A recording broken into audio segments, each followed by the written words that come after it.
खेतों में जबरदस्ती हाई टेंशन बिजली के तार बिछाने का किसानों ने किया विरोध, रुकवाया काम। गौरतलब है कि क्षेत्र के किसानों ने अपने खेतों में जबरदस्ती हाई टेंशन बिजली के तार बिछाने और गड्ढे खोदने के खिलाफ सोमवार को जोरदार विरोध प्रदर्शन किया, जिसके कारण कार्य को तुरंत बंद करना पड़ा।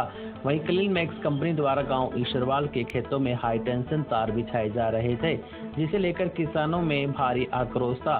किसानों ने बताया कि कंपनी द्वारा बिना उचित सहमति और मुआवजे के उनके निजी खेतों में काम किया जा रहा था। सबसे गंभीर मामला गांव खावा से ईश्वरवाल तक लाइन खींचने का सामने आया, जहां रमेश पुत्र उमेश सिंह के खेत में सरसों की खड़ी फसल को नुकसान पहुंचाते हुए जेसीबी से हाई टेंशन टावर लगाने के लिए गड्ढे खोदे जा रहे थे। इस अवैध कार्रवाई की सूचना मिलते ही ग्राम स्वराज किसान मोर्चा के पदाधिकारी और आसपास के किसान भारी संख्या में मौके पर पहुंचे और काम को तुरंत रोक दिया।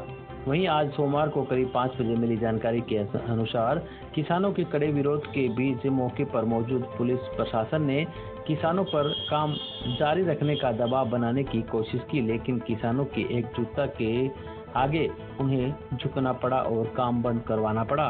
वहीं ग्राम स्वराज किसान मोर्चा के युवा प्रदेश अध्यक्ष युद्धवीर मंगल सिंह खरेटा ने कहा कि यह सीधे किसानों की जमीन पर डाका है। उन्होंने कहा कि कंपनियों को यह अधिकार किसने दिया कि वे किसानों की खड़ी फसल को रौंद कर बिना किसी पूर्व सूचना या उचित मुआवजे के उनके खेतों में जबरदस्ती हाई टेंशन तार बिछा दे। किसानों के पास पहले से ही छोटी जोत है और वह अगर इस तरह की उनकी उपजाऊ जमीन पर कब्जा किया जाएगा तो किसान क्या खाएगा। खरेटा ने आगे कहा कि पुलिस प्रशासन का काम कानून व्यवस्था बनाए रखना है, न कि निजी कंपनियों के लिए किसानों का पर दबाव बनाना। उन्होंने स्पष्ट चेतावनी दी है कि यदि किसानों की सहमति और नियमानुसार उचित मुआवजा दिए बिना इस तरह का कोई भी कार्य दोबारा शुरू करने की कोशिश की गई तो ग्राम स्वराज किसान मोर्चा एक बड़ा किसान आंदोलन शुरू करने से पीछे नहीं हटेगा। साथ ही उन्होंने मांग की है कि प्रशासन इस मामले में तुरंत हस्तक्षेप करे और किसानों को उनकी फसलों और जमीन के नुकसान का उचित हर्जाना सुनिश्चित करे।